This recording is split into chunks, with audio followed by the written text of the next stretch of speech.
I did not watch Married at First Sight season 14. The reunion. No, the where are they? I ain't watch it, girl. And I still have an hour of the reunion left to watch. I'm probably not gonna watch Where Are They Now. I'm probably just gonna go live and let you guys tell me what I have. I have so much stuff to talk to you guys. I know you've been emailing me and asking my opinion. John Gray cheating on his wife again with his little V and a sausage on the camera. Then there is Cora Jake's divorce and the husband arrested for being accused of abusing children. The unthinkable. Watch my video I did earlier this year. Then the lady, the poor baby mama, said the lady, Cora Jake, stole her baby, allegedly. Okay, it's just so much that's been going on. Even in my school area, there's been a couple of scares in my school area. 2 kids brought guns to school, the same school. Okay. It's just been a lot's been going on. And so I wanted to talk about, ladies, before you get married, you need to negotiate your marriage contract. Because I saw this video that I'm still going to do it, about this single woman asking married women why they are not, doing their husbands. And so this married lady replies, "I listen, I got 3 kids, I work 40 hours, and I got to pick up the kids, and I got to come home and cook, wash, clean, and do homework." And I fell out the bed, because I'm like, why are you complaining? You knew what you was signing up for. And I think a lot of us women, not us, a lot of women want to be superwoman and try to prove that you can do all that and work 40 hours to help him to pay the rent or the mortgage. The devil is a whole lot. And then I said, you know what? I don't want to talk about that. I want to have a real lovey-dovey conversation about marriage. Okay? Because we know most marriage end in divorce. Most couples are not happy in their marriages. And marriage is not supposed to be a place of stress and agony and where your needs are not being fulfilled. Marriage is a picture of Christ and the church. So your marriage is to be enjoyed. And then, girl, I'm just so, when I hear a wife talk about my wifely duties, who came up with that word? Ministering to our husbands is not a duty. And every time I hear a wife say that, you know what I thought? I say, you ain't hitting that right. You're not doing it right. It's not doing it right, because your alone time with your husband is not a duty. It's ministering. Same way we hallelujah. Thank you, Jesus. That's enjoyable, isn't it? With God, when you're spending time alone with the Lord. When I get up early this morning, I was up at 4:30 just spending time with the Lord and thinking that was very enjoyable. So your time with God is to be comparable with your time with your husband. It's not a duty, it's ministry. But from the naked wife, I am going to read my favorite story of a couple that was, at the time they were married for 42 years. So that means they've been married now for almost 50 years. It is my favorite story in The Naked Wife. I know this couple. Of course, you only know what people tell you, but you can tell when a wife is happy. And I always look at her. I know she happy. That pastor doing so, because she's still smiling. But I know, don't mean she happy. But it's a real cute story. So I'm gonna read this story just to kind of, give some of us hope and get our minds off of some of the stuff that's happening, John. It's just, and yes, honey, I'm gonna come back and I'm gonna tear in John Gray behind, because this is about the 5th time, isn't it? It's about the 5th time this man has been out here on camera with his little V and his sausage. Somebody said he was stroking it with 2 fingers. Anyways, be sure to subscribe, thumbs up. I love you. I adore you. Tell me in the comments what happened on Married at First Sight. I will probably try to go live. I don't know about today. But we'll see. I'll try to go live and y'all can tell me everything. So from the Naked Wife, if you have it, I need reviews on Amazon. On page 31, there is this beautiful story about this couple, and I want to read it for you, okay? Every time I tell this story about my husband and me, it brings a smile to my face. Well, we were in college, and that was my first time being away from home. I loved my newfound freedom.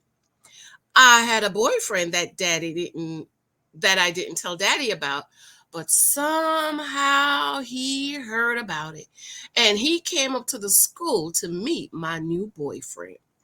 We met at a restaurant, and my boyfriend was just trembling and sweating. An hour later, daddy had to get back home to pick up mama on time from the train station. When he got up, he kissed me, hugged me, and said my first and middle name. Now, that means don't you dare. That made my heart sink because I knew then that he didn't like him. Later, I called daddy and asked him how he liked my boyfriend and told him that he was studying to be a doctor. Daddy said, "Baby, why don't you wait on the Lord?"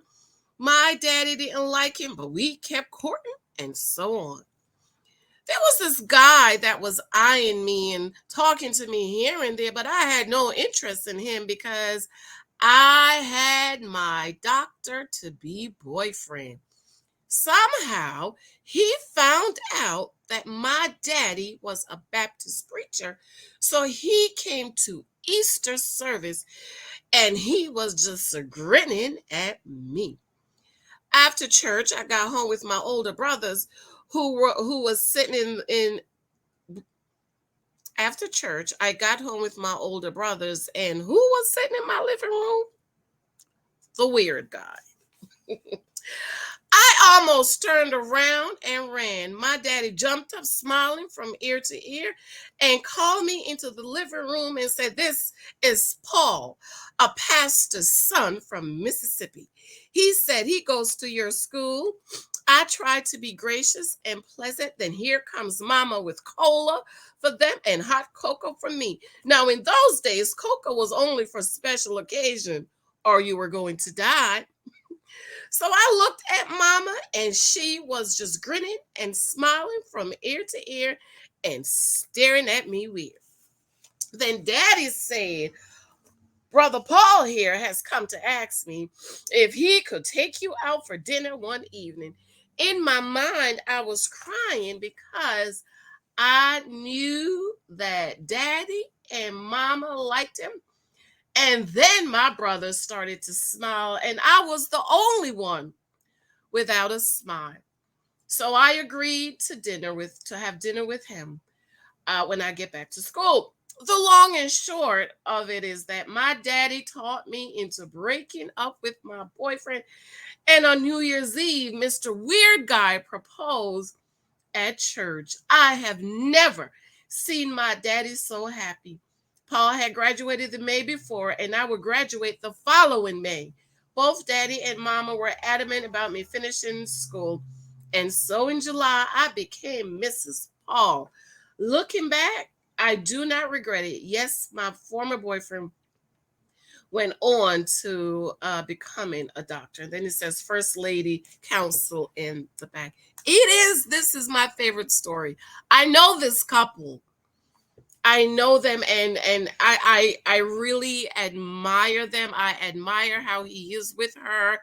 I admire how she is. She's so hi, Sister Janice. How you doing, Sister Janice? I love her. And again, we only know what people show us, but I know people. I know people. Okay, so in the back it says First Lady Counsel. So I had asked her to give some counsel on marriages today and couples. And so on page 247 of The Naked Wife, it says, Marriages back then were different. My daddy and Paul's daddy stayed on him about being a praying man first, a good husband and father. On Saturdays, it would be the three preachers on my porch going over the Bible and preaching to each other. Every Saturday, we had an audience because daddy would be out there preaching. Over the years, we have had some tough times, but I have never wanted to leave. I cannot say that my husband has been faithful. He traveled a lot as a young preacher, and even today, he still does. Let me go back. She says, I cannot say that my husband has been unfaithful. Okay. So I asked her, do you know if your husband has been unfaithful? She says she don't know. He traveled a lot as a young preacher, and even today he still does. Back then, I had the kids and couldn't travel as much, but today I go most places with him. Men were different back then. God, Bible, keeping your family together and making your wife happy was necessary. Mm, mm, mm. Most of the time, we didn't have much, but we had each other. And back then, women put up with a lot of things because he was the breadwinner. Some husbands would be cheating, uh, and yet women had to stay with them, not because they wanted to, but because they had no choice. The same thing applied to abuse. Women stayed, and many lost their lives because they didn't have a way out or any means to support themselves and their children. So what I asked her was, we say marriages last longer back then, but did it really last longer? Or was it that women didn't have a lot of choices? Okay. Men today are different, she continues. They behave as if they have something wrong with them. I see it with my son and my sons-in-law. Also with the men that come for premarital and marriage counseling. Somewhere, something has happened. I don't know if it's the milk or the food, but something has happened to our men. Men today treat their wives like a new toy. They get used to it and then they want to discard them for a new one. And usually it's the wives that are fighting to save their marriages because they love their husbands and will do anything to save their marriages. I see it every day. It's another thing I like about her. She's very honest, okay? It's very honest. I know that my daughter-in-law is going through this with my son. Even though he comes from a good Christian home, mother and father intact, we tried hard never to argue in front of the children.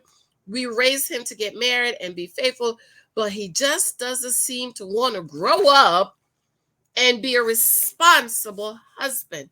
I try to encourage her and tell her to hang in there and hold on and to pray for him. I would never tell her to leave or stay. That's a decision for her to make. My husband has talked to Paul Jr. about being a better husband.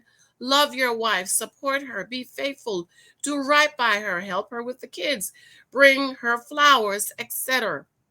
My daughters, they're going through this too and are fighting to save their marriages. These men today do not want to be men.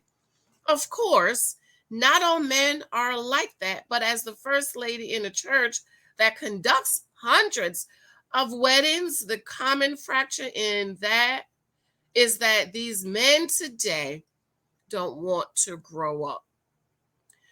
They want to act like little boys with a new toy until they get used to it.